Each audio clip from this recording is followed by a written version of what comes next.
Reading of the day from the letter to the Hebrews.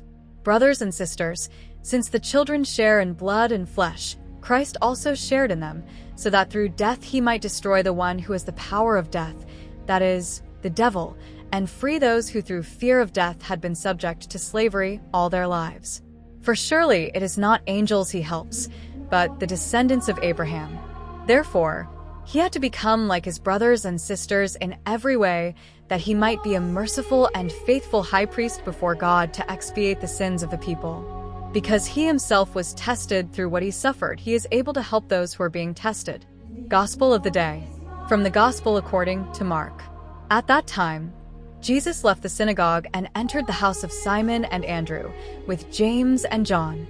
Simon's mother-in-law was in bed with a fever, and they immediately told him about her. He came and took her by the hand and raised her up. The fever left her, and she began to serve them. When evening came, after sunset, they brought to him all who were sick or possessed by demons. The whole town was gathered at the door. He cured many who were sick with various diseases and drove out many demons, but he did not permit the demons to speak, because they knew him. Rising very early before dawn, he left and went off to a deserted place, where he prayed. Simon and those who were with him pursued him, and on finding him said, "Everyone is looking for you." He said to them, "Let's go on to the nearby villages, that I may preach there also. For this purpose have I come." So he went into their synagogues, preaching and driving out demons throughout the whole of Galilee. Words of the Holy Father. Today's Gospel presents Jesus healing Peter's mother-in-law, and then many other sick and suffering people who gathered around him. The healing of Peter's mother-in-law is the first physical healing recounted in Mark's Gospel. The woman was in bed with a fever, and Jesus' attitude and gesture toward her are emblematic. He came, took her by the hand, and raised her up, the evangelist notes. There is so much tenderness in this simple act, which seems almost natural. The fever left her, and she began to serve them. Jesus' healing power meets no resistance. The person who is healed immediately resumes her normal life, thinking of others rather than herself. This is significant and a sign of true health. From the very beginning, Jesus showed his preference for those who suffer in body and spirit. It is the Father's preference, which Jesus embodies and manifests through his words and deeds. His disciples were eyewitnesses of this and later testified to it.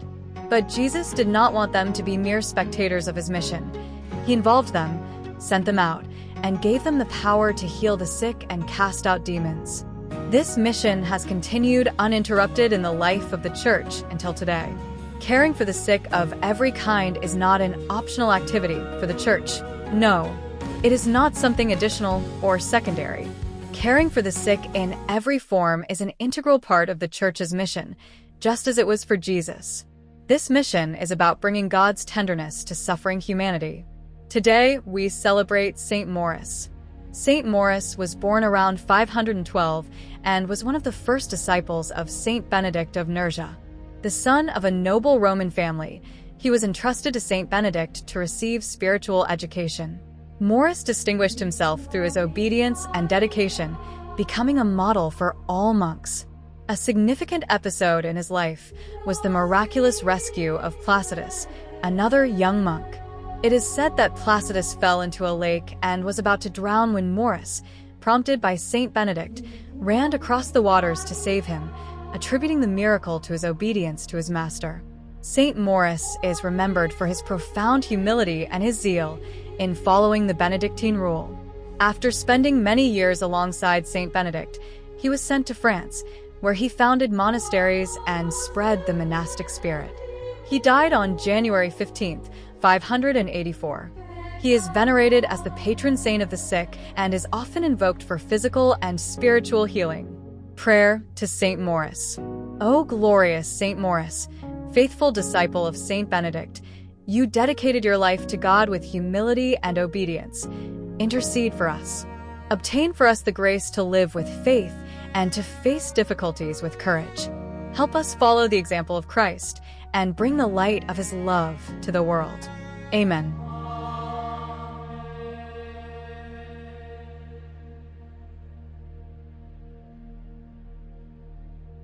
Liegt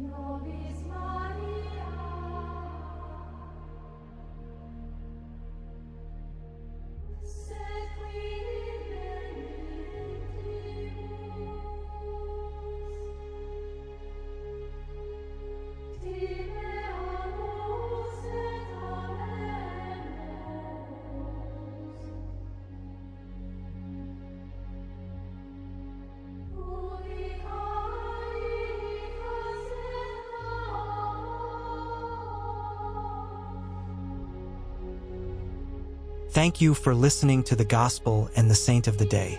If you wish to continue exploring spirituality and Christian history, don't forget to subscribe to the channel and turn on notifications so you don't miss the upcoming videos. May the peace and blessing of the Lord be with you always.